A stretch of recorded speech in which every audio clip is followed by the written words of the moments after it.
Amour au milieu de nous. Mais tant que vous avez amour, vous allez comprendre vous-même que pour na bolingo nzambe atindela ki biso mwana na ye. Mwana na ye atindela ki biso eza Yesu pona nini pona lobiko na biso nyonso. Et puis alobi bien que sengeli mwana na ye akufela nde biso. Donc comment quelqu'un peut accepter que mwana na ye moko a sacrifié ye mais pona bolamo bato nyonso. Qu'est-ce que nous pouvons maintenant faire aujourd'hui? De telle manière que tout ça si on n'a pas l'amour. Les balobi que la charité ne périt jamais. Bolingwe kufa kasi. Mais ce que mon dit la katina yo bolingwe sili, il va très bien qu'on s'attend en Zambie. Parce qu'on dit que Dieu est d'amour. Là où il n'y a pas l'amour de Dieu, Dieu n'y est pas. Donc en d'autres termes, ce qui est que Dieu est d'amour. Or Jean 1 lobby qui était au commencement était la parole était avec Dieu, la parole était Dieu. Nzambende liloba nzambe. Mais liloba nzambe nde bolingo. Soki mutu azana bolingo te c'est-à-dire nzambe en d'autres termes mutu soki azana liloba nzambe na kati na ita azawa ya nzambe te. Ce qu'il faut faire maintenant soki mutu azana liloba nzambe te azana liloba bato. Soki azana liloba bato c'est-à-dire ozaya nzambe to ozaya bato. Amen Amen. Maintenant tozoluka maintenant tolongwa na makambo ya bato.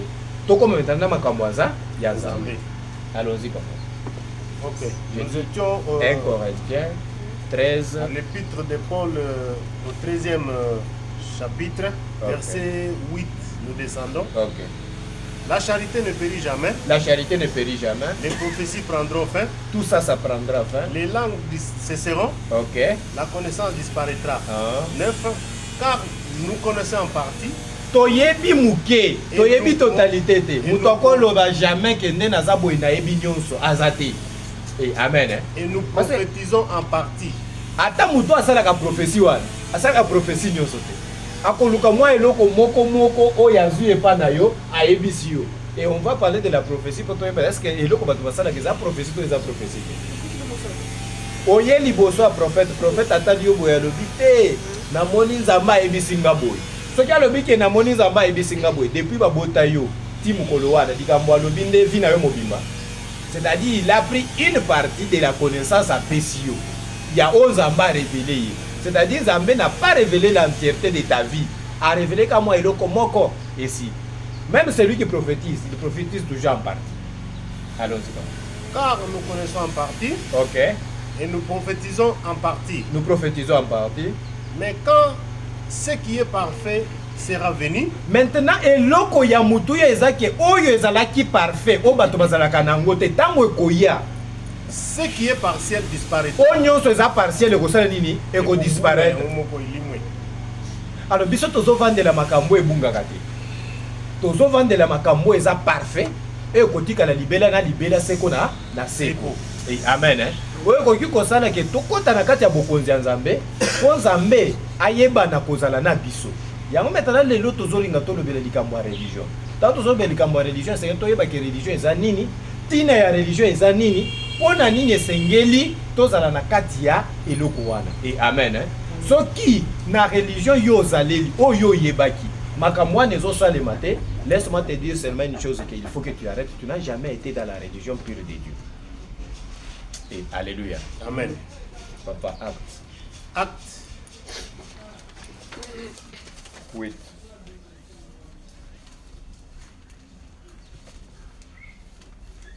Acte chapitre 8. Oui, acte 8. 41 verset. Bandana 26. Acte chapitre 8. Le verset 26 aujourd'hui. 26, nous descendons. L'entête. Nazolinga toyoka na bien maintenant. Nazokota déjà. Allons-y. L'entête. Le diacre Philippe et l'énike éthiopien. Allons-y. 26. Un ange du Seigneur s'adressant à Philippe lui dit. Lève-toi et va du côté du midi. Sur le chemin qui descend de Jérusalem à Gaza.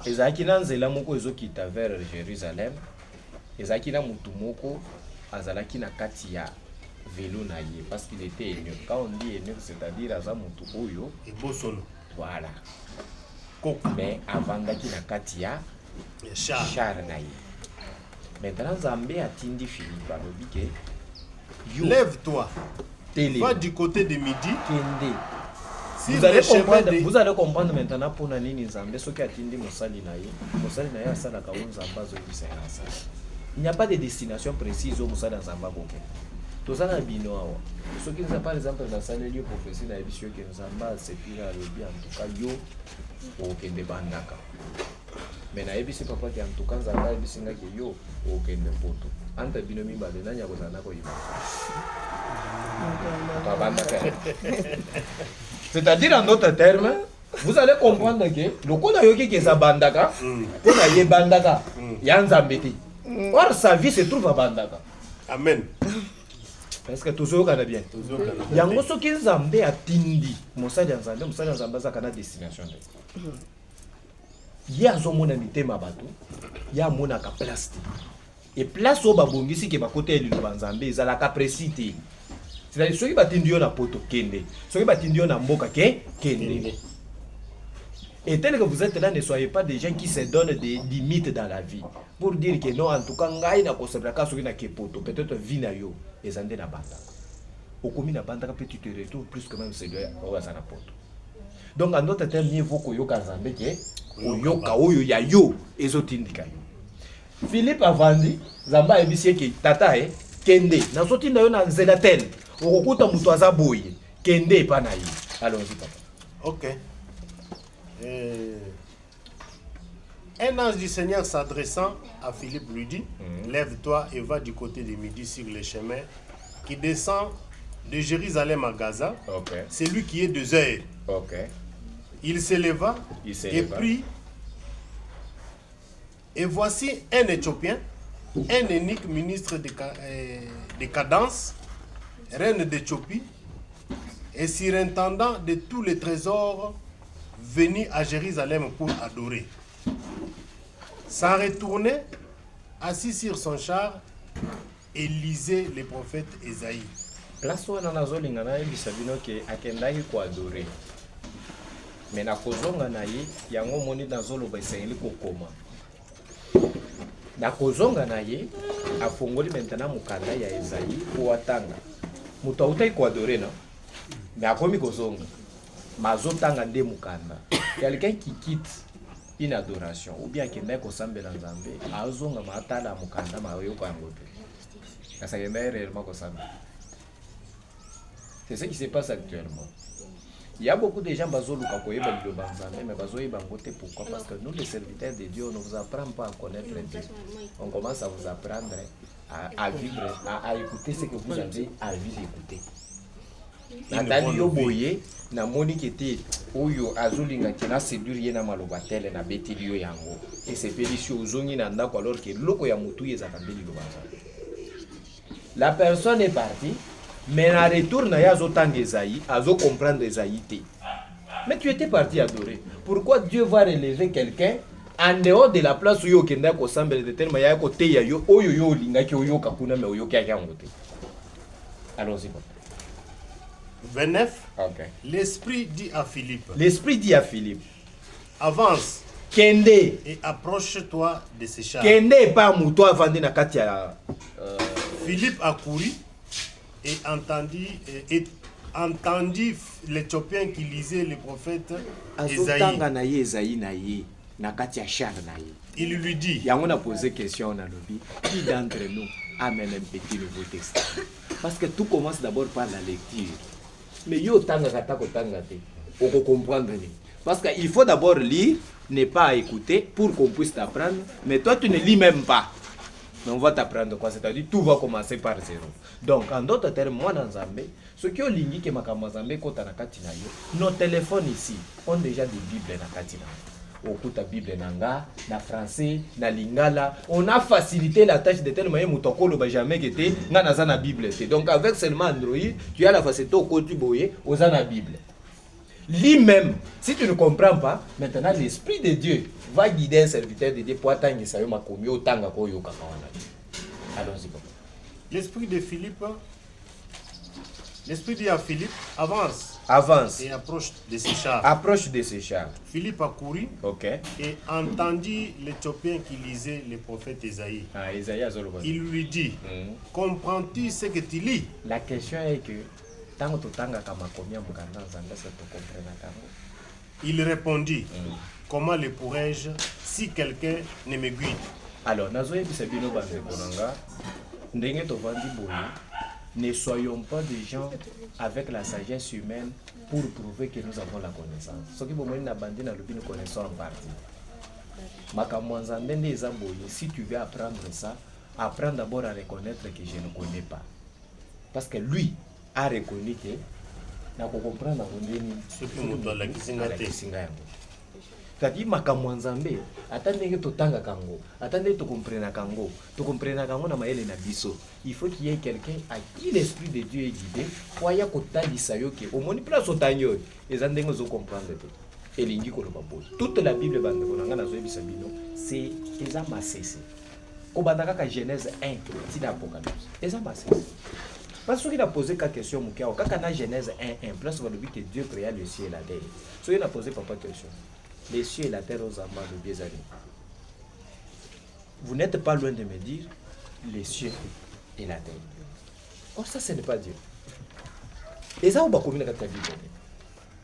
Les cieux, balobi balola, balobi de la mon côté, balola. Les astronautes bamati likolo pour pas qu'ils ne découvrir réellement cet espace ici c'est quoi. Bande konanga nazo bisabino qui n'ont rien trouvé.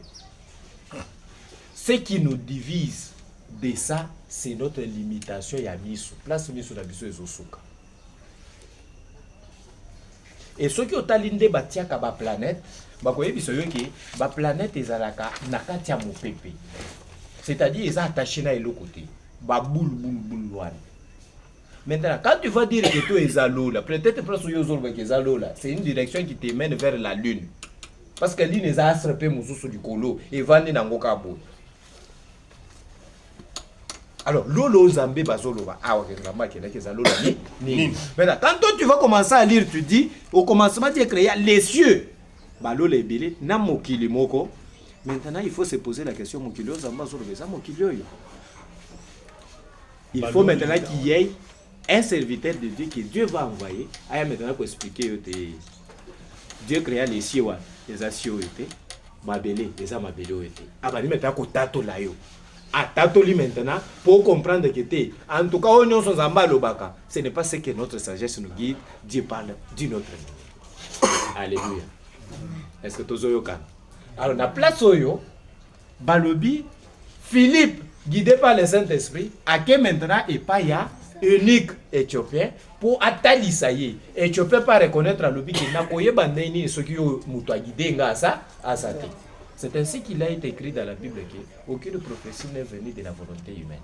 Amen. Tout ce qui est écrit dans Katia Mukanda Zambé, c'est une inspiration parce que 2 Timothée 3,16 le dit. Toute écriture est inspirée, utile pour enseigner, corriger, orienter. On dit afin que la personne soit accomplie de toute bonne œuvre.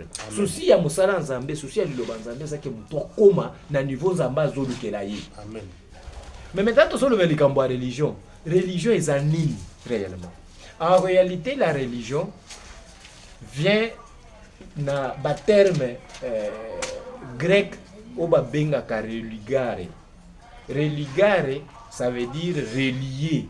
Bazo relier lokoi katanaki. Et amen. Hein?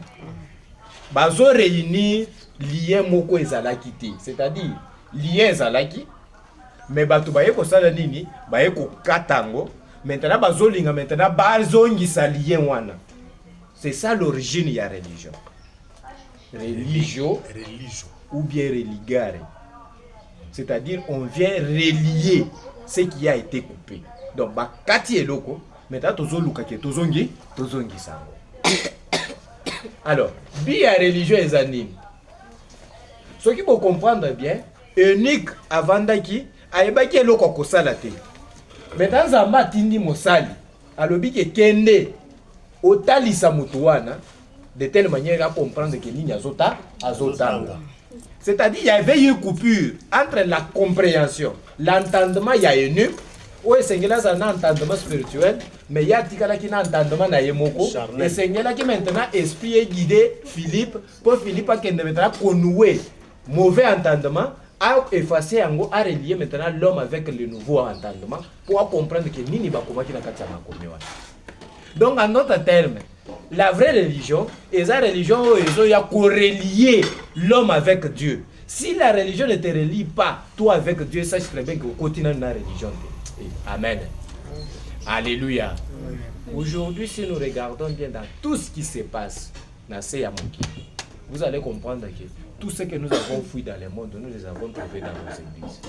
Makamobiso to kimaki na mokili, to yoko kutamuna na ba église. Okimaki poison. Outa poison na kati ya église. Basali bango moko bazotila na ba poison.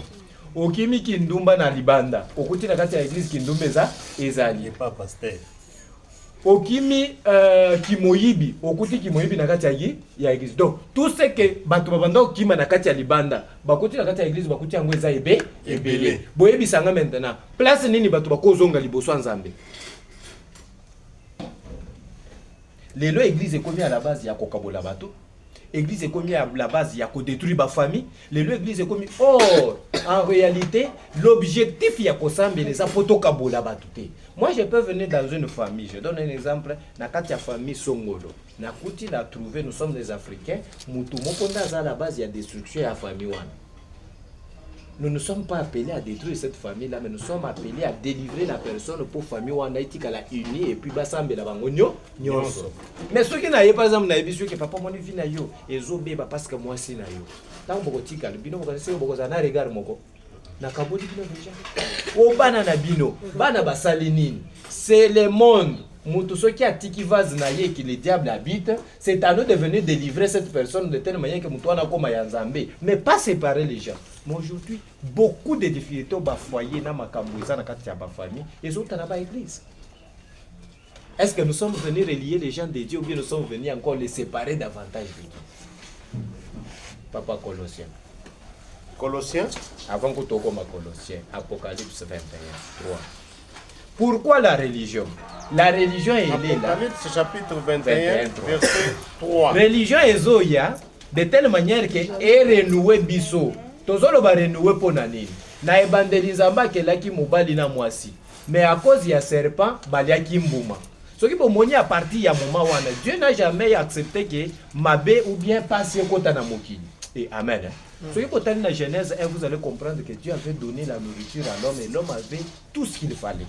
Et l'autre, moutazanga qui est le côté. Nzamba pesa qui est biloko nyonso, alobi ke na pesa biloko nyonso po ezala lokola nourriture na yo. Mais muto baby, tant muto baby, pamela liboso ba pesa mobile ezaki polia, okolia na nini? Okolia na pasi. Et amen.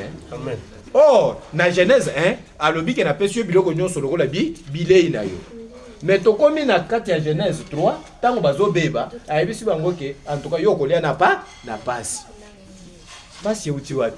Pasi uti kaka na désobéissance na biso. C'est-à-dire tango muto zo katalié na ye na Nzambe, tango muto zo koma na niveau ya kosala makambo ezo kabola ye na Nzambe, azali susu na Nzambe te. Maintenant religion tango koya parce que soki botali bien, Nzambe akelaki religion te.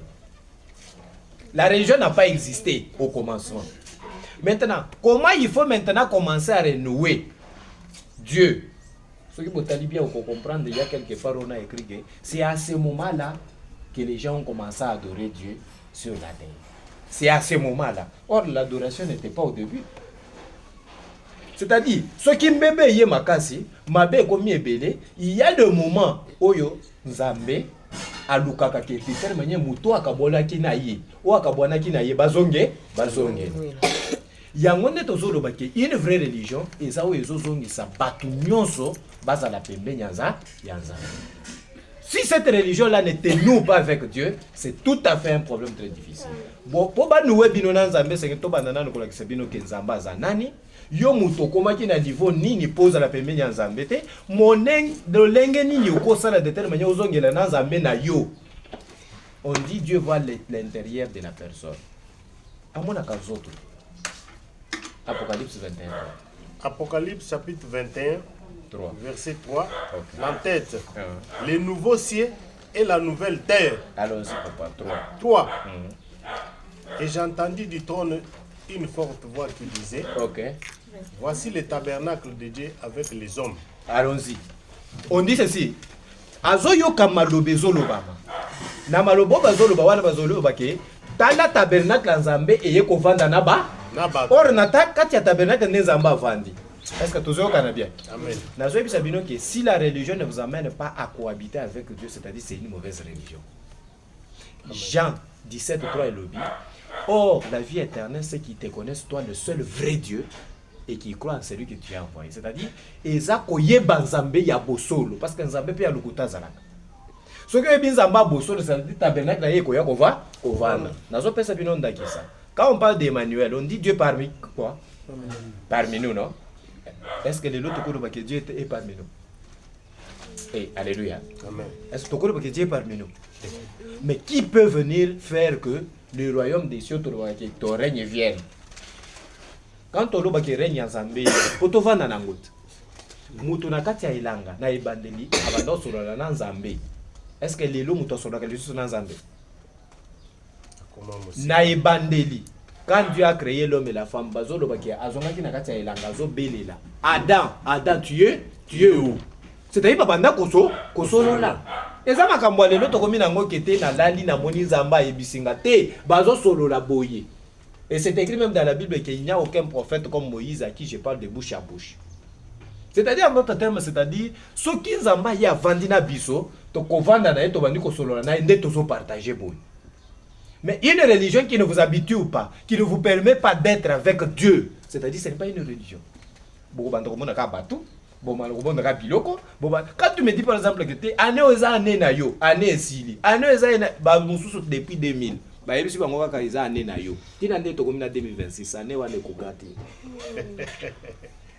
Vous comprenez au moins là où nous sommes en train de partir aujourd'hui avec la religion. La religion est commis africanisée, c'est-à-dire que tu as la passe à bateau, pour te faire bango le banzambe proportionnellement na passe na bango, pour na kolakisa bango que kozana nzambe za kolongwa na passe wana. Après biso tozi bango mbongo. Vous comprenez moi? Je suis là chaque dimanche à te dire que donne l'offrande. En même temps, je sais que tu es pauvre. Moi, j'ai un véhicule de 350 000 $. Mais toi, tu dors dehors. Tu marches à pied. Ozo yape, ngana za 350 000 $, ya mutuka na lobi mutuka kaka. Mais ozo yape offrande, ozo batu nzamba pa moi. Vous voyez là, nous sommes en train de partir. Oh, la meilleure façon de faire c'est quoi? Quand on parle de mutu aza nango mibale, ape so aza azangi. Qui est ce pasteur là si avant d'ici bana na enyo so ba bola wana? Alobi, je vous suis en train de vous financer tellement que de activité na Bible. Bola ki sanga pasteur wana sali le quoi? Azali. Ça c'est un point. Deuxième point. Deuxième point. C'est-à-dire quoi? C'est-à-dire, vous allez comprendre qu'il y a même des pasteurs là qui ont des entreprises. Pour engager Yokuna, c'est à une condition. Ou y a qu'à l'église, ou peut s'aka offrande, ou peut s'aka dîme. Et il choisit quel est le salaire à te donner. Il connaît que na futa qui est tel jour. Azela que ouya kozongi c'est la yembongo wana sous une autre forme. Église adventiste. Alors, et l'oko ngana ko yebisa bino que on va parler de tout ça. Mais la vraie religion, c'est celle qui nous unit avec Dieu. Ce n'est pas le matériel qui nous unit avec Dieu. C'est autre chose. Alors, ce qui va le piquer, j'ai vu le tabernacle de Dieu. Toi seulement, papa. 3. Et j'entendis du trône une forte voix qui disait, voici le tabernacle de Dieu avec les hommes. Voilà, on dit le tabernacle de Dieu avec les hommes. Il habitera avec eux. On dit il habitera avec les hommes. Et ils seront son peuple. Ils seront son peuple. Et Dieu lui-même sera avec eux. On dit Dieu sera avec eux. C'est-à-dire, il faut que Nzambe akita, atika lola na ye. Aya kovanda na batu na ye ba koma peuple na ye, bavanda na ye, bazala na ye. C'est ça l'objectif de la religion. Sans cela, nous sommes très loin de comprendre la volonté de Dieu. Tous la bateau, tous autant na biloko ya modi moté. Nazolo bakaka ne to vandi boy. Tozongela kaka na création. Ndenga zamba banda solo na bato. Tosali mbeba oui. Nous sommes parti en suivant le serpent, mabe ekoti tout ça. Pona nini kaka mabe nde tokolo belalelo qui était masomo to zakanango et outil depuis création. Pona tokolo babolamu outil création. Les gens ne disent jamais ça. Jamais. Bolamo to outil nango création tolo bakango te. Et ça kaka, l'île n'est pas fait, l'île n'est pas fait sur la terre. Masomo to zanango, et ça depuis ebandeli et tout ça. C'est papa, je vous dis bien sincèrement, nous devons retourner parce que c'est écrit même dans la Bible que à celui qui vaincra, on lui donnera l'accès à l'arbre de vie. Un caillou blanc. On se pose maintenant la question. À celui qui vaincra. C'est-à-dire, on nous a donné l'opportunité à besoin de pas zamber. Quand tu as peine ma somme. N'a évité ce toujours au Canada. Papa, 3 ici. 3 ici. Nazo pesa ba moi mikanda mususu bokotika la bozotanga parce qu'à la fois prochaine akoya pona bitumba. Vous prenez Genèse. Genèse 6. Genèse 6. Te papa, wano kotanga te. Je donne seulement bozotika la batangi. S'il y a des questions à la fois prochaine on va partager. Genèse 6, 3.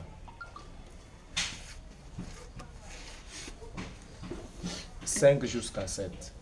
Donc Genèse 6, verset 3, virgule, on saute 5 jusqu'à 6. Jusqu'à 6. Genèse chapitre 3. C'était chapitre 6, verset 3. Vous sautez. Virgule. Vous allez au 5e verset, vous reliez à 6. Il y a Jean 4, 24. Là, on dit Dieu est esprit, ceux qui doivent l'adorer en esprit en vérité. C'est-à-dire, Zamba Zamolimo, Bato Bazolinga Banoué Nanzambe, et c'est qu'il Banoué à partir de l'esprit, la vérité. Bosolo, na Molimo. Il y a Jean 1, 4. Bogota Nangope. 1, 4. Ah, Jean 1, 4. Bogota Nangope. Ce qui est boyo qui a monté, tant qu'on a fois passé, et fois prochaine, Togota, Tobandana, nous place soit le toit de ça. Mais t'as papa, t'as la Colossiens.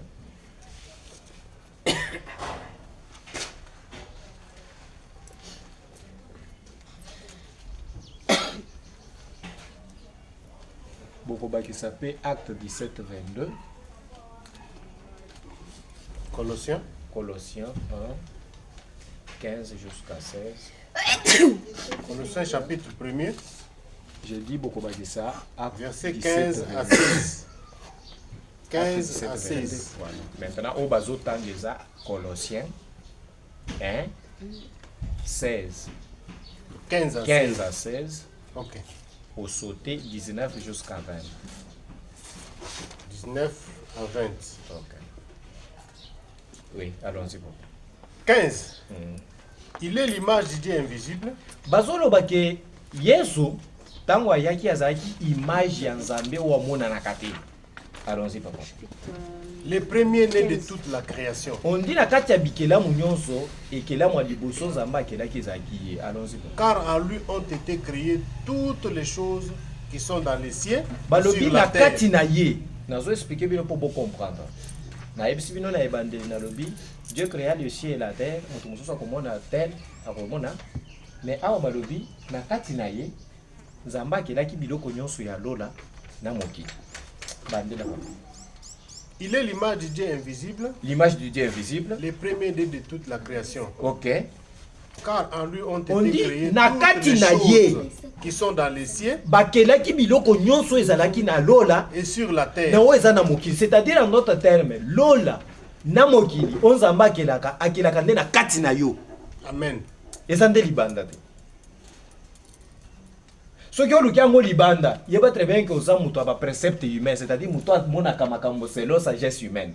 Okomona nzela ya vie. Soki okoti na kati ya sagesse ya Nzambe, vous allez maintenant comprendre que makambo nyonso ya lola Nzambe akelaka yango atia yango na kati ya mutu. Makambo nyonso ya mokili Nzambe akelaka yango atia yango na kati ya mutu. C'est-à-dire soki balobi par exemple que Dieu créa le ciel et la terre, c'est-à-dire azo créer yango na kati na yo. Ya libanda te. Parce que Nzambe amonaka motema. Les prier en vérité en esprit, c'est-à-dire Aïsa azo créer yo parce que ko créer za ko komisa eloko o ezala kité. C'est-à-dire prenons par exemple que téléphone ezala kina ebandeli. On a créé le téléphone pour la communication, c'est-à-dire eloko ezala kité ba ko kotisa ngo. En d'autres termes, si tu ne connais pas la parole de Dieu, nous devons maintenant venir te prêcher la parole de Dieu. na kati ya prédication nde moto azwaka eloko ya sika oyo ekoki kopermettre ka kotisa na kati na ye lola na mokili onzamba akelaka eza na kati na yo mabele biloko nyonso alobaka kete asalaki bambisi asalaki banyama biloko wana ntango tokoteya maboko comprendre ke eza nde na kati na yo o biloko ya libanda oyo eza biloko balobi ke eloko nyonso ezomona eza elilingi ya leloko ya malamu ya solo ya molimo eza na kati ya lola. C'est-à-dire tout ce que nous voyons ici c'est l'image du réel. Quand on dit eloko nazomona eza image est là loko ya la nature ne vous enseigne-t-elle pas? Papa nanga nazotambola bomoni na moi ta moi frappaka silhouette ezalaka silhouette, c'est-à-dire za ombrage nanga ezotika ozwi marteau biti na silhouette wana obetinga nde biloko bato bazomifie nango omona moto amoni motoka alobi nga naza moto aza na mbongo alobi nga naza mais okoti na makambo ya Nzambe aza zéro moto wana azo existe te. Amen. Car à lui ont été créées toutes les choses qui sont dans les cieux et sur la terre. Ok. Les visibles et les invisibles. On dit les visibles et les invisibles. Trône, dignité, domination, autorité. Tout a été créé par lui et on pour dit lui. ezalaki bakelaki yango epa na ye epo na ye. Alors biloko balobio ya biloko esengeli ekota na kati na yo papa. Vous devez être capable vous-même de gérer votre famille avec Dieu. C'est-à-dire Nzambe habiter pas na yo. Yo vandi olobi en tout cas moi je sais comprendre comment gérer ma famille sur le plan spirituel. Avant que Mosala Nzamba yo koyebisa yo ke salaboy. La prière que tu dois faire, Nzamba zo yo ke le directement pourquoi parce qu'il habite avec toi. C'est ça la vraie religion. Donc eloko zo noué yo na Nzambe. On n'est pas appelé à être esclave des gens, on est appelé à être esclave de Dieu. Être esclave de Dieu c'est-à-dire dépendre directement dans Nzambe que dépendre dans. Attendez tozo na bino boy. Je ne serai jamais à la base yakoya koyebisa yo ke salaka boy. Pourquoi je dis ça? Tango tolo na teloko. Ko bota ya eloko zo dépendre na muto alona ki. Te. Ya biso eza côté bino sango malamu. Mais makambo Nzamba ko sala na bino et ozande témoignage na bino boko sala. Amen. Amen. De telle manière tango kotika lepa na yo na ndako na yo, soki esengeli ko yebisa Nzambe ke Nzambe na lingi dikambo na ndako na ngate, esale mipe kandengo lobi wana parce que lobi ke eloko bako sala na mokili, bako sala mo pe na lo na lo. Pourquoi? Parce que le règne de Dieu est déjà avec nous. Soki Nzamba vandi na biso, to banda osola na yet. Est-ce que koloba ke kaka ngana sola na ye? On a été intermédiaire une seule fois. Amen. Est-ce que tu sais bien? Amen. On a été intermédiaire pour une seule fois. Quand la personne est dans l'obscurité, ce qui n'a pas si qu'à lumière, c'est ça la loi, il y a parole de Dieu. Ne soyez jamais esclave de quelqu'un toute la vie. Amen. Pourquoi? Parce que tant que c'est l'homme au calme ya Nzambe. Vous connaîtrez la vérité, elle vous en Yango bomoni tozo banana religion, tolongana religion to kendena connaissance moke sur la Bible et sur tolonge to kena nani Nouveau na Ancien Testament. So to si to kolobe dirikambo ya création na volonté Nzambe. Pourquoi? Parce que muto ya za déjà na Nzambe, akobanda ko tambola selon Nzambe. Oyo Nzamba ko yebisa ndako ça, ndako sala. Nous on vous prêche, mais on ne vous condamne pas à être seulement en train de suivre ce qu'on vous dit. Non. Non. Détrompez-vous. Zete wana ezokola na volonté ya moto atiaki yango na mabele wana te. Ekomi kokola na volonté ya mokeli. Oyo atiaki déjà biloko na mokeli alobi te eloko wana. Soki ka batia yango etutani kana na mabele ebandi kobota. Na kati ya mukanda Nzambe balobi que la terre produise. On dit que la terre produise et la terre produisit. C'est-à-dire mokili ebotisa balobi mokili ebotisa ebotisaki. Ya bilo mosusu na se ya mokili ebotaka yango moko sanke baya kobotisa yango. C'est ça ce qu'il faut faire dans la vie. C'est-à-dire ça biloko mosusu ko banda ko sale mepa na yo sanke ata tolo belango. Ndena zolo baboya quelqu'un on est en train de prêcher juste après. Azaki na problème très difficile dans ta. Alors bon, je suis venu seulement écouter la parole de Dieu. Nazong. Azongi na ndako. Kako zonga na ye na ndako. Problème wana décanté. Il s'est posé la question le na wote ki wapi. Mais na lobi yango atate. C'est ça. Nzamba za muto ya sala kama makambo. Il suffit tout simplement de lui donner l'opportunité. Il suffit ka vanda na vie na yo. Makambo mususu yo mitongisa kawa. Yemo banda ko décanter. Est-ce que tu sais? Et quand on va parler de la prière, na kolaki sabino que prière ezaka o biso tofuka matozolo ba Nzambe na nga pambolanga wana eza prière te. O biso tofuka makete na zobela papa longolanga maladie wana eza prière te. Eh, alléluia. Est-ce que tu as regardé? On est à prière. Et sa prière. C'est pourquoi quand même Jésus était venu pour montrer la prière, il a dit, si vous voulez prier, dites notre Père qui est vous aussi. Ce qui est dans la question Lola. Au côté de maintenant Lola, on a ceux qui ont commandé que Nzambaza azali. Ce qui Nzambaza azali, c'est-à-dire c'est le diable. Mukanda Nzambe na Jean Izolobani. Vous avez pour peur le diable. Il ne reste jamais dans la vérité. Il est toujours dans les mensonges. Il a été meurtrier. Bapé c'est l'identité nyosoan. Si tu regardes en toi, qu'est-ce qui domine? Nzambe to bomoto. Ce qui bomoto ndezo dominer yeba ke tata na yo o lo bakake notre père ezande ki eloko wana. Et ça Nzambe te. Bato ebele basambela ka biloko na bango bazoka desaka zo sambela Nzambe. Yo yibaka.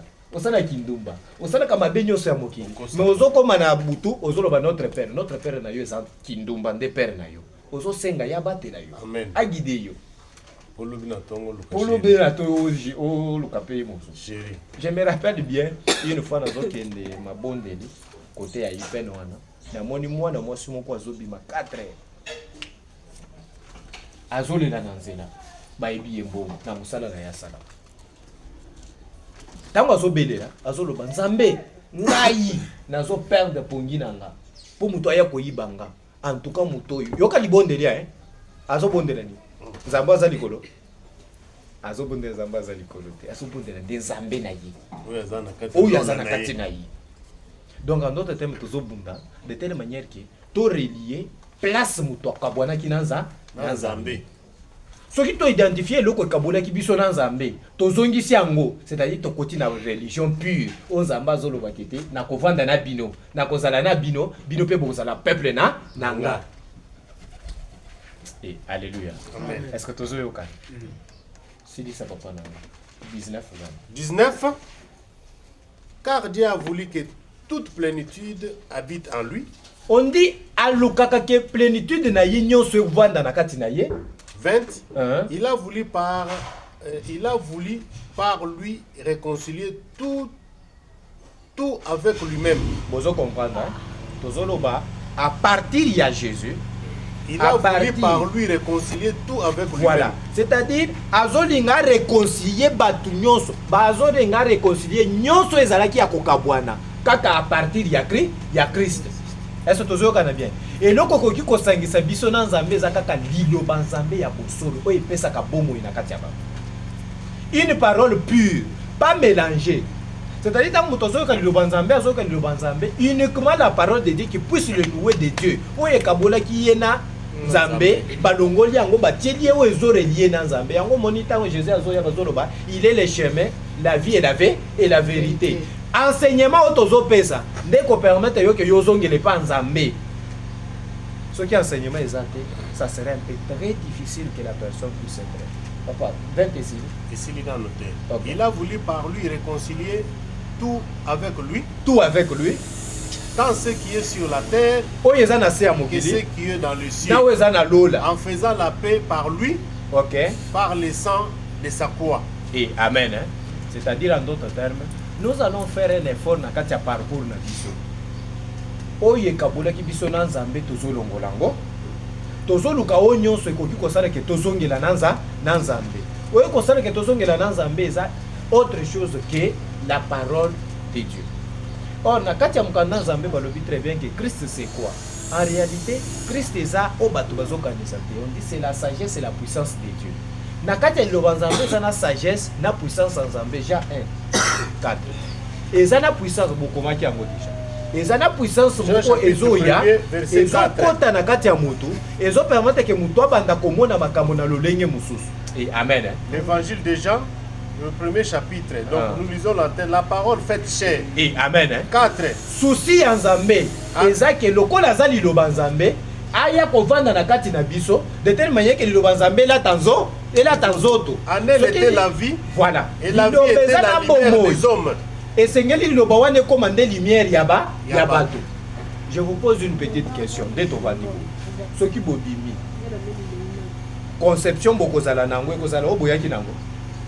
Et alléluia. Amen. Nde loko zola kisake mutu azui moi litanga ya lumière na vie na ye. Maintenant prenons que chaque jour ozo ya kobakisa moi matanga wana. en d'autres termes kozana lumière na vie na yo balobi soki la parole devient lumière dans la vie, c'est-à-dire on se zaki le la ténèbre est entouré biso et l'ongwe. Nous saurons à identifier. Tala kande toza boye soki kaka tokomi na molili ya noir. Est-ce que tokomona na lisusu? Mais soki kaka kande toza lumière boye na yebi déjà que papa za en face na ngati. C'est ce qui va se passer dans notre vie. Donc dès tozo yekola boye, dès tokobanda boye, na kati ya parcours na biso tokotambola. Vous allez comprendre que na touché ni christianisme, ni bouddhisme, ni quoi que ce soit. Si vous apprenez la parole de Dieu et cette parole fait à ce que vous soyez noués ou bien reliés de votre Dieu, c'est-à-dire en d'autres termes vous êtes à un bon endroit. Mais ceux qui placent au vandi et ceux qui sont embêtés, il va te dire que dans nos bandes et cette parole doit être une vie et cette parole doit être aussi une lumière. La lumière c'est pour identifier tout ce qui a été caché. C'est-à-dire l'eau qui a kobomba mawan et comment on a directement dans poisson. Place yo banda ko kanisa kete eza yango mais en réalité eza yango te ça dit tolongoli ténèbres to tie lumière. C'est na lingala lobani. Vous aurez une connaissance qui va vous permettre ya ke makamuno so ko banda ko sala ko ye bango na boye binyoso. Ya lokola mwana za docteur te. A côté na classe a commis docteur makambo docteur ko banda ko sala eza wa yo ko ya yekola. C'est comme ça avec la parole de Dieu. Lilo banzambe banda ka pe silaka papa. Na lobini Lilo Banzambe banda pesi ici là ka. Boyebi ici là kaka.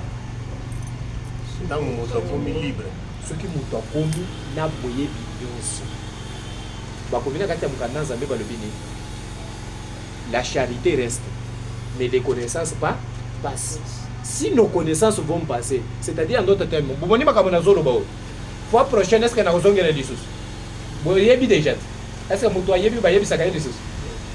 Déplace dans zolo.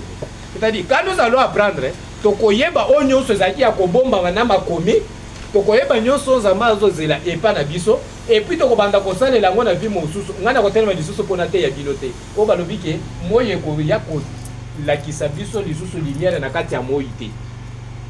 Moyi ezopela na kati ya moyi. Est-ce que lumière komona? Moyi epela kaka na kati ya ténèbres.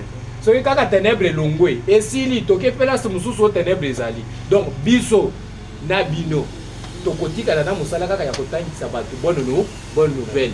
Pourquoi? Parce que nous avons appris la vérité et la vérité va nous affranchir. Et alléluia. Amen. Nazo sukena nanu wana tolinga toloba lelo nanu eza juste ba leçon intermédiaire, ba leçon préliminaire parce que tokoki ko banda jamais ba enseignement tant que bato bazala na boyebi ya ebandeli. Boyebi ya ebandeli ni koloba nini? Oyebaki ozolanda nini? Tozokoba pe wa na leçon ya liboso tolobi likambo ya religion, tolobi religion ezo relier biso na Nzambe. Et c'est toyeba Nzambe ya bosolo tokumisa epe ndenga lobi ke les vrais adorateurs doivent l'adorer en esprit en vérité. Tolongola bomoto nyonso. O nyonso biso toyebi na nzoto tobwaka ngo. Tobanda beta kolanda boyebi ya Nzambe. Tokobanda kotambola na elobeli ya sika, totiki elobeli yaka. D'où à partir de maintenant, ce qui tolobi mutu, kotala muto yote. Ce qui tolobi mwasi, kotala mwasi yote. Ce qui tolobeli mabele, kotala mabele yote. Ce qui tolobeli nzete, kotala nzete yote. Tolobeli nyama, kotala nyama wa tambola te. Parce que ça elobeli ya batu. Elobeli ya Nzambe za eloko mususu. Tozotala na kati ya mutu. Tobazime na kota ya yo. Toyebi sio ke papa moneta mazolo ba pona nyama elingi koloba boye na kati na yo. Soki bazolo ba ke sambela Nzambe en esprit en vérité elingi koloba nini? Eza boye. Et à ce moment-là quand tu seras à la maison, tu vas le faire en esprit en vérité. Nzamba ko vanda na biso pe tokozala na yo. Objectif ya Mateyo eza nini? Bokonzi ya Nzambe kitela biso. Tovana na bokonzi ya Nzambe ke kozala na bokonzi ya bato. C'est ça la vraie religion. Et tu vas bona kombe. Amen. Merci beaucoup Moté. Tosepeli makasi na mateya ya lelo. Lelo tobandi komona leçon ya yambo. Parmi les 9 leçons oyo ezali prévu na kati ya programme. Leçon ya yambo on a kisi biso religion.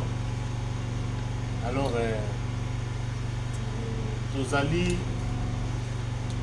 na kombo moko te tokoki kopesa bino parce que bato ya mokili bayebi bakombo bapesa mangomba na bango o lingomba tel. C'est pourquoi soki otali na mikanda oyo papa apesi mokanda acte 17. Soki otali na acte 17 25 24 25 okomona eloko nini nzambe abengaka lingomba église na acte 17 24 25 soki okei na acte chapitre 7 verset 47 okomona eloko nini nzambe azobenga église.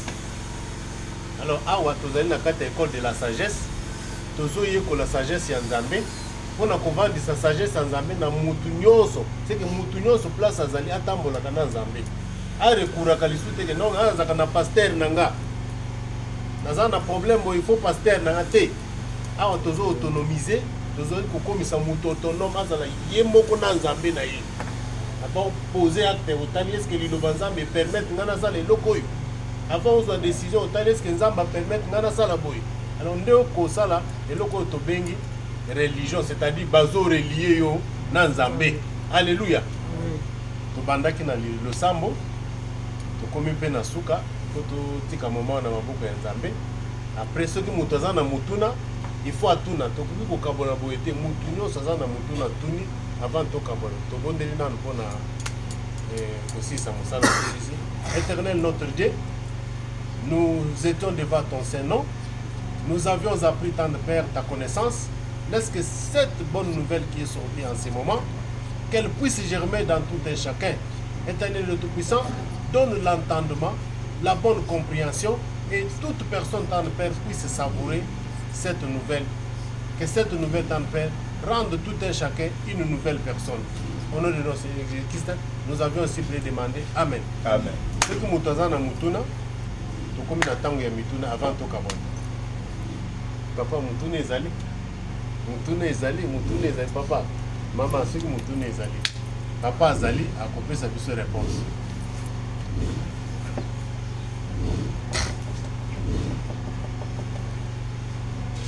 Vous avez une question? Posez. Même en français, vous parlez. Vous avez une question? Oui, papa. Je peux poser. Parce que Mouto a posé la question, c'est-à-dire qu'il y a yoka. Ce que vous quittez pour poser question, il y a toujours une question. Papa, question? Bon, dans les gars, Ouais. je vais parler en français. Pas de problème. Ok. Je voulais juste demander sur ce que vous avez dit.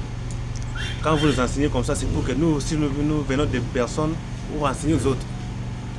Et si on parvient à enseigner les autres et nous, on ne pratique pas ce qui est interdit, c'est un péché. D'accord. C'est pour cela que j'ai dit, là où il y a la connaissance, Oui. il y a la lumière. Là où il y a la lumière, c'est-à-dire qu'il n'y a pas de ténèbres. Ouais, c'est un péché ou bien Dieu va vous pardonner parce que vous avez enseigné d'autres, vous n'avez pas mis ça en pratique. C'est ce que j'ai dit. Ouais. Je suis en train de vous répondre. Les oiseaux posaient une question. Quand on a écola, les apôtres comme à niveau ya kebiso pe tote ya ba mususu. Maintenant ce qui ngana zote ya ba. Et qui ngana zote ya menazo salela ngoto. Est-ce que Nzambe akotanga ngolo ko la Yusu to bien akolimbisanga. C'est ça non? Oui. Je vais parler un jour sur ce qu'on appelle serviteur de Dieu. Les premières personnes sont des serviteurs de Dieu. Parce que c'est eux qui ont la connaissance. Quand on a boyé, c'est-à-dire dans la lumière, et pas naïe, on ne trouve jamais dans une lumière les ténèbres. Jamais. C'est-à-dire en d'autres termes, tu ne peux jamais apprendre aux autres ce que toi tu es incapable de faire. Au moment où tu le fais, sache très bien que tu es condamné par Dieu. Plus que même c'est à qui tu prêches. Balobi yo te yakapatu, omite yakapete. C'est-à-dire muto aliboso azomite yeza muto azotele mapoate ya baninga. Et à chaque moment que toi tu commets les bévues, mais tu prêches aux autres de ne pas les faire, c'est très bien tu es condamné de fou. La première chose, tu es en train de prêter serment avec mensonge.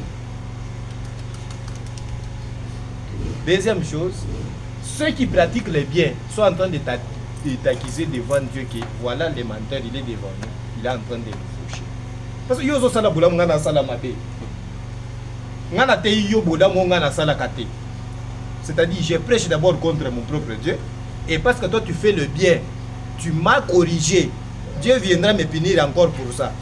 Ya on est dans zolo ba ke musala nzamba ko takali felo facilement que muto azo yeko. Alors, pour vous dire, je veux dire quoi? Non. Paul a dit, toza na course. Na course oyo, nazotala ni gauche ni droite, nazokende po nazwa bobengaka couronne comment? En lingala. Montolé. Voilà. C'est-à-dire, c'est une lutte pour nous tous. Moi, je courir en tant que serviteur de Dieu, toi tu cours en tant que celui qui apprend pour connaître Dieu. Mais tant que nous tous nous serons jugés selon que nous sommes à un niveau quelconque. Moi, un serviteur de Dieu, vous êtes un apprenant, vous devez devenir aussi un serviteur de Dieu, de telle manière qu'un jour, Zambé a commis sa mal au baguette, quand même sur la terre, j'ai récupéré quelqu'un. Mais nous allons partir comment? Nalukuta. Ça s'appelle mensonge. Je te prêche ce que moi je suis incapable de faire. Donc, en d'autres termes, on a ça l'effort.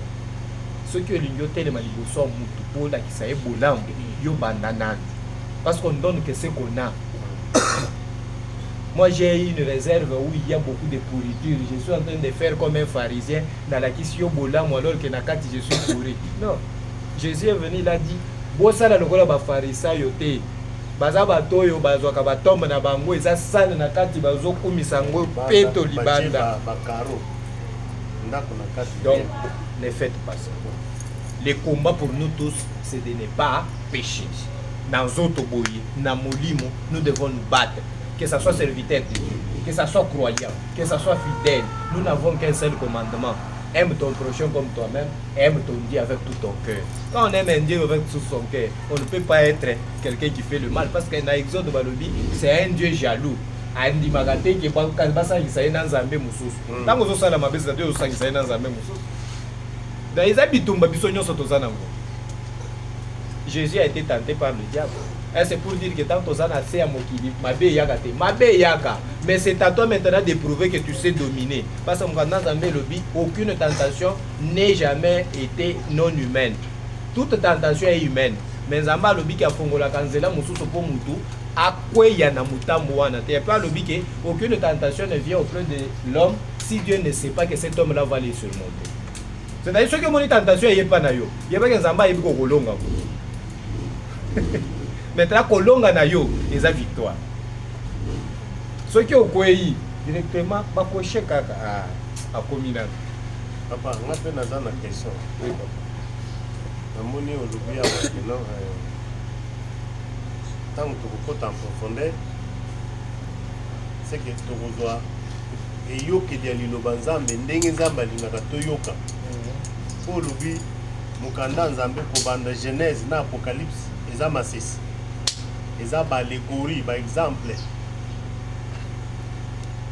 Bon. Tant que lobi que non, ce que tobi mwasi eza mama yote. Mobali ezanga te, nzete eza oyo te, lola eza oyo te, mabele eza oyo te. On a comprendre te. Donc c'est que mabele na miso ya nzambe ezali kolobelo ko mususu. Na lola pe linko lobelo ko mususu.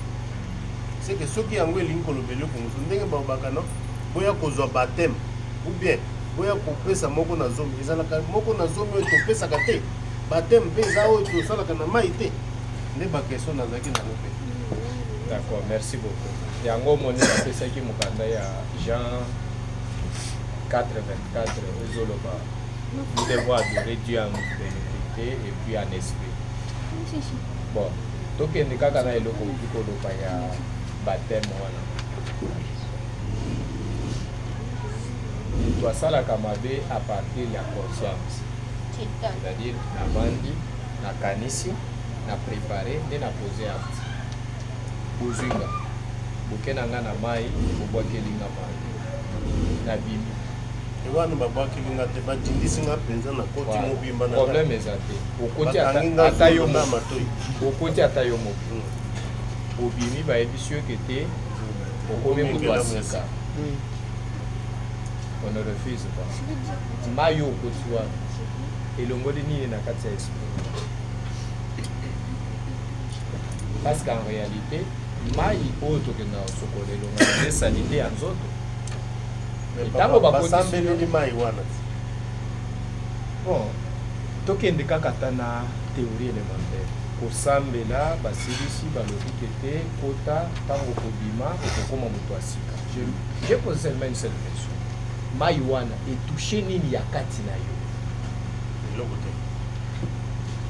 Donc, en d'autres termes, nous devons voir les choses autrement. Si on est en train de partir vers le renouvellement de l'esprit ou bien de l'intelligence, c'est-à-dire en d'autres termes, loko babongo naka ezaka nde motema ezaka nde okokota na mai ata 50 000 fois, mais soki motema na yo endimeli te mpona kotika masumu, c'est-à-dire c'est mieux. Moi je me rappelle bien tozalaki mpe na baconfession mosusu ya chaque samedi tozokendeka koconfesse. Samedi soki ekomi parce que dimanche tokoya kokomisa nzambe na ke na confesse. Je me pose la question, quelle est cette confession là qui doit toujours être chaque jour, chaque semaine? C'est-à-dire naza moto ya masumu nakotikaka jamais. Or masumu soki otiki yango okozongela yango lisusu. Baptême ya mai ezaka nde baptême ya repentance. Amen. Hein? Amen. Or, la repentance n'est pas charnelle. Elle est d'abord spirituelle avant que tu aies masumu dans autres boy. C'est-à-dire que tu as vendu à l'objet, en tout cas, je cesse de mentir. Regretter. En tout cas, à partir d'aujourd'hui, je cesse de faire ceci. Le coup on a ça la kango na kosa lango lisusu. Mais qu'est-ce qui est mieux? Koyoka lilo banzambe kotika ou bien kokende na yo na mai pona koboya kotika. Vous comprenez? C'est ainsi que na kati ya kotambola biso to kotambola. Nous ne sommes pas dans les visibles parce que visible est une image et la réalité. Nous sommes dans les réalités. Dans Nzambe, ce qui est invisible, c'est ça la réalité. Or, ce qui te vendeli makambo ya mokili, c'est-à-dire toza batwa, toza na batu, toza makambo Nzambe te. Makambo Nzambe mona na kate. Ça se vit. Ce qui est comme mutu a molimo, tu vas commencer à sentir et parler avec Dieu sans problème. Et là, c'est parce que nous réfléchissons en tant qu'humains.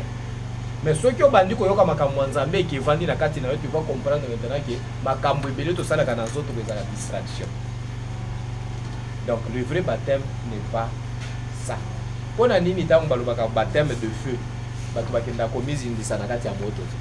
Il y a certaines religions ou bien certaines églises oyo bapelisaka pe moto batu bazokota. Tokolobaki yango wana, mais tokende na baptême de l'esprit. Bakotisaka batu na esprit ndenge. Vous comprenez qu'ils sont limités. Baptême des morts, parce qu'il y a aussi baptême des morts. C'est-à-dire qu'il y a yo koufi, ou yo kose quoi. Parce qu'on dit baptême dans la mort. Donc c'est un mouton koufo. Vous voyez que les gens deviennent maintenant limités. Or, baptême nous avons baptême de l'eau, baptême du feu, baptême d'esprit, baptême des morts. Nous avons ce que nous appelons baptême au nom du Père, du Fils et du Saint-Esprit. Nous avons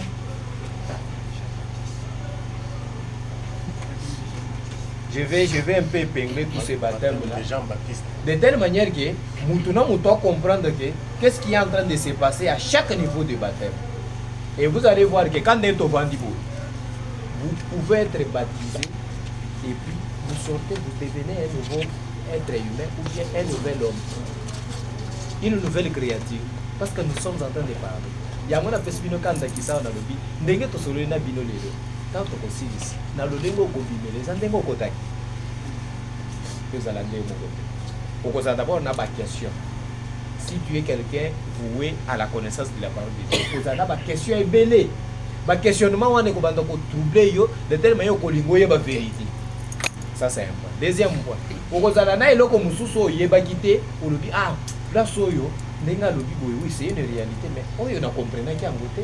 Ah c'est-à-dire ezalaka nde boye. Quand tu es en train de dire ça, okozala lisusu mutu asi oyakala wana te komi mutu asika.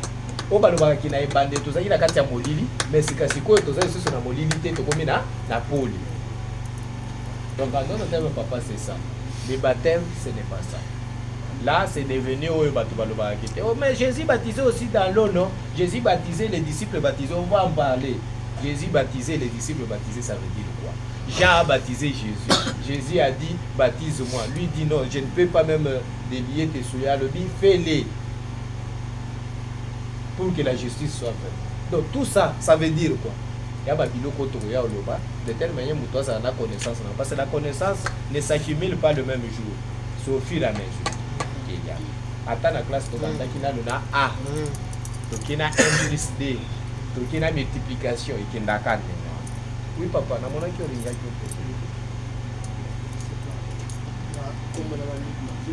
oui papa.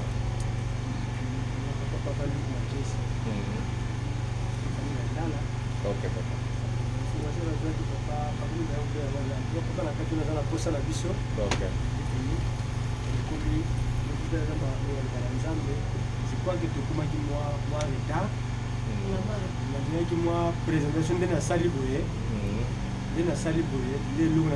Papa, fais ça dans le numéro de téléphone. 089 48 19 048. Voilà papa. Et ce qu'on est loco, la réveillée va les bandits à Kuna, il va se présenter. À sa première présentation, il y a des locaux moins pour la pour se comprendre bien les arts au juste ligne. Pour dire que on est dans la catégorie, c'est comprendre que vous devez pas nous ça va bien. Là on doit vous appuyer mais c'est de votre place de outil, là une place de commis. C'est ozolinga présentation. Présentation après présentation il y a tous ali banane tous ali boye tous aboye. Merci. Bon, toza nga kombo nanga papa Gaël Mwamba. Na za mosali ya Nzambe c'est depuis 2020 nakoloba 2010. Alors, eza église universelle de Jésus-Christ. Église universelle de Jésus-Christ. Alors, tozalaka na cadre ya mosala na oyo tozobenga bamissionnaire. Quand on dit missionnaire, c'est-à-dire bato batindami mpona kopanza sango malamu. Bavandi na limete déplace na bango. Alors, de temps en temps, ça c'est, je pense au moins 5 ou 6e fois on a la. Alors on a pensé que Sangmala me semblait pas en Pécoto. Alors pour Sangmala me pas en Pécoto, il faut quand même qu'il y ait un cadre où tout le monde a toujours partagé. Alors dès maintenant, tous sont intéressés par nous de telle manière que va mieux approcher tout le monde a partagé. Tout le vite que Moutobo est ressemblé à la place à tout ça. Et pour tout Kaboula, il est banzando. De telle manière que nous pouvons pas comprendre que est dans la carte à lumière, bien dans la carte à lumière. Comme Dieu avait dit aussi, à Pessibino, c'est à Copola, gauche ou bien droite. Selon que vous allez éclairer ou bien non éclairer. Alors, voilà le banzambe et Sengamagake, tout pas à Yango, tout pas à Yango, il faut ça battre. Maintenant ceux qui ont kimbela eza na lolenge wana ya kozolinga mpe sango malamu oyo toteyamaka ou bien oyo toteyaka libanda ou bien en dehors ya commune oyo tobanda mpe kopanza yango na kati ya commune. Alors dans le contexte élémentaire tozokipe religion ozala oza mutuya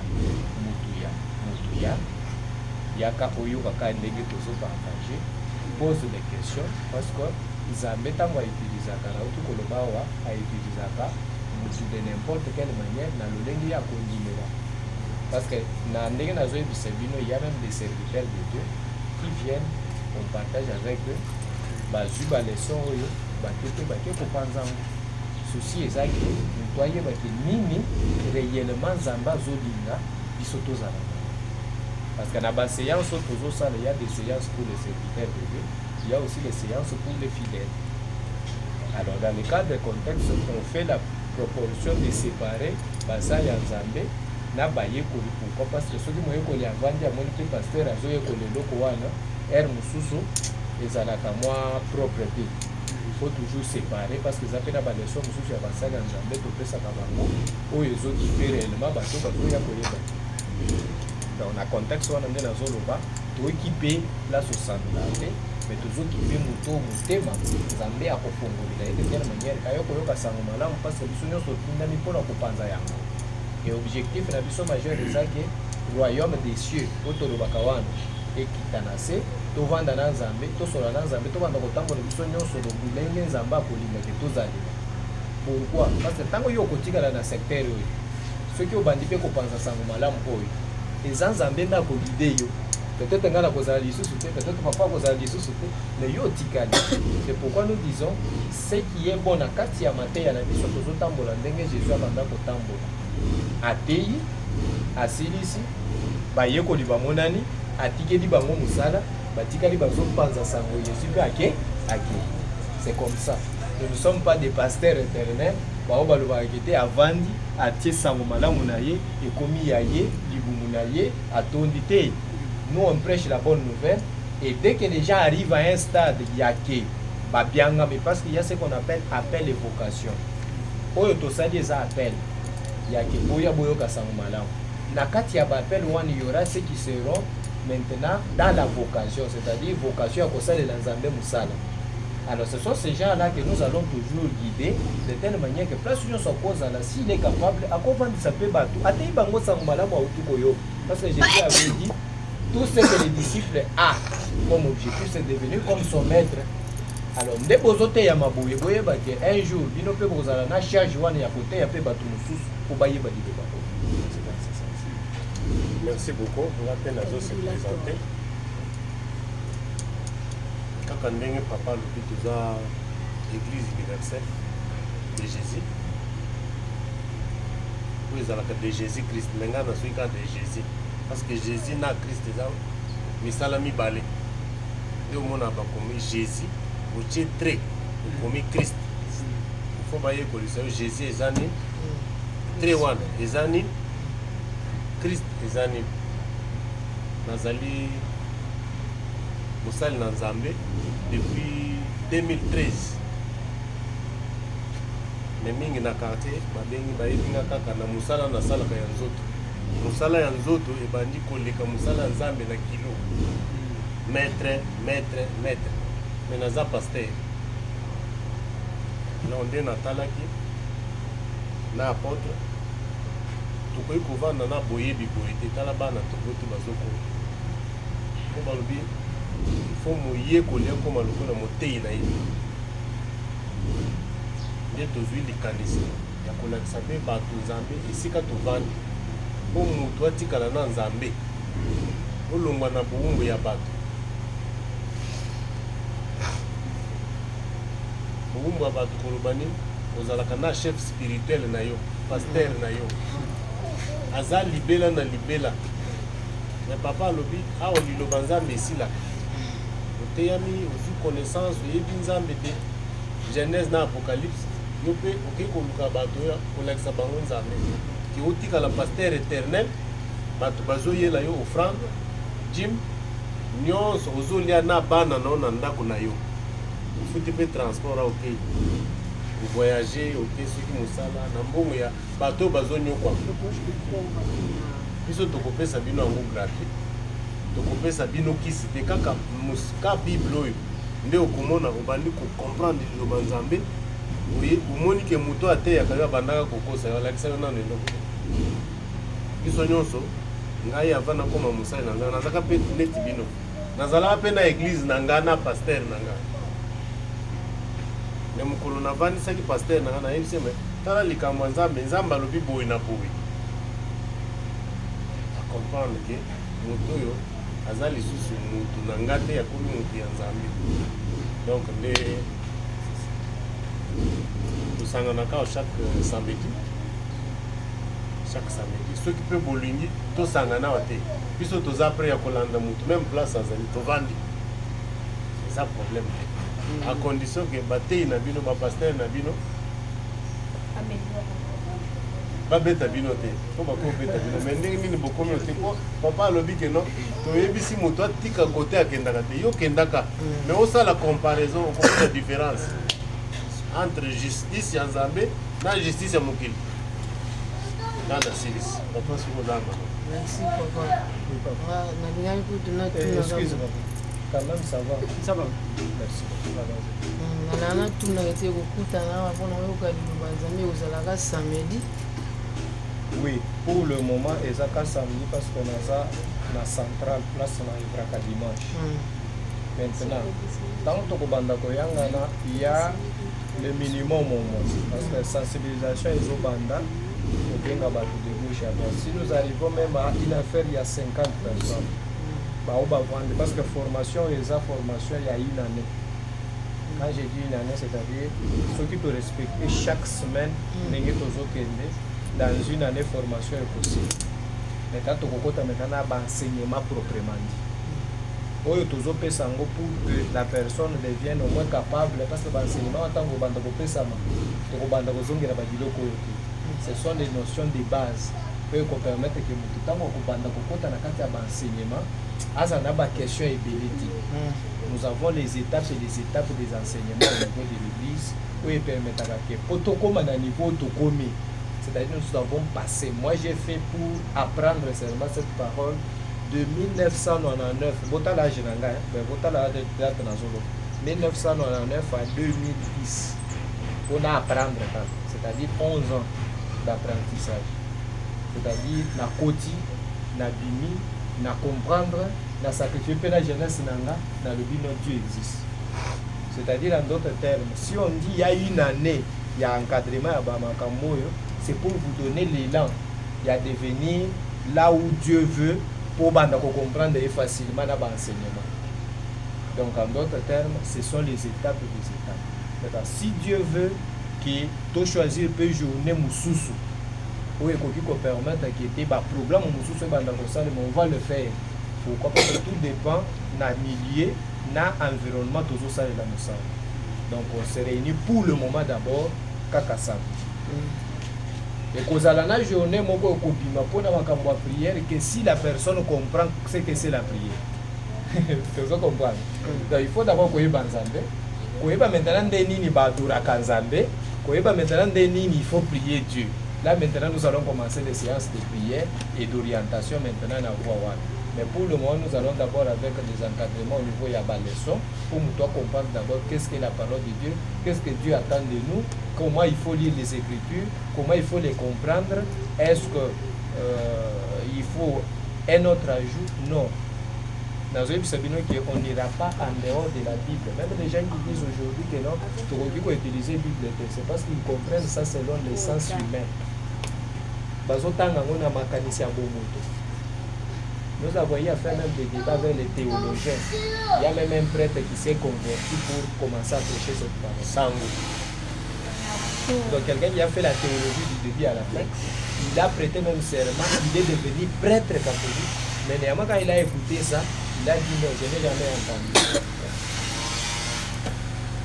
Et il est entré en profondeur, il a compris que non, en tout cas Dieu agit. Parce que les Banzambé, les autres choses à faire Nzambe. Aux Anzambé, le roi a posé la makambo bokonzinaï. Comme makambo bokonzinaï, si Dieu est esprit, c'est-à-dire la première spiritualité provient de Dieu. Et si la première spiritualité provient de Dieu, est-ce que si on s'occupe de ça, on a beaucoup de Nzambe? Est-ce que qui sait beaucoup de Nzambe? Beaucoup de Nzambe? Est-ce que vous comprenez? C'est pourquoi j'ai dit, avant de attaquer la dimension Moussoussou, commençons d'abord par connaître. Si on a la connaissance, on verra le faire. Papa, je pense à moi. Et puis je pense au moins que samedi prochain, c'est le plus tard.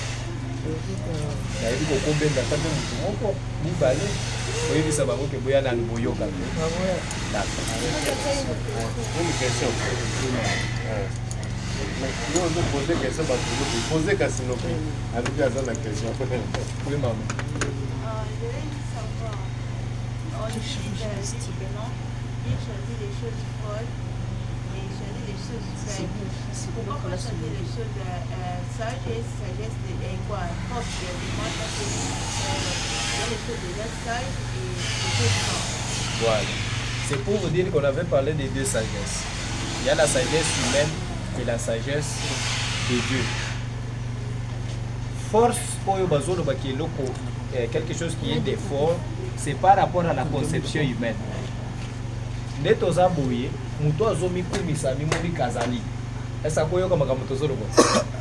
ne peut même pas donner le temps ici.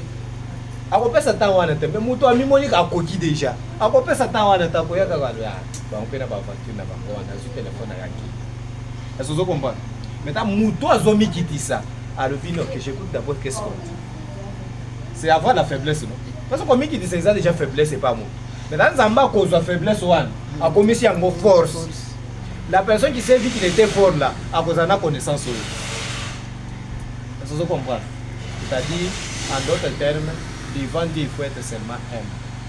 C'est ça la leçon. Là. Il faut être seulement humble pour acquérir la connaissance approfondie de Dieu.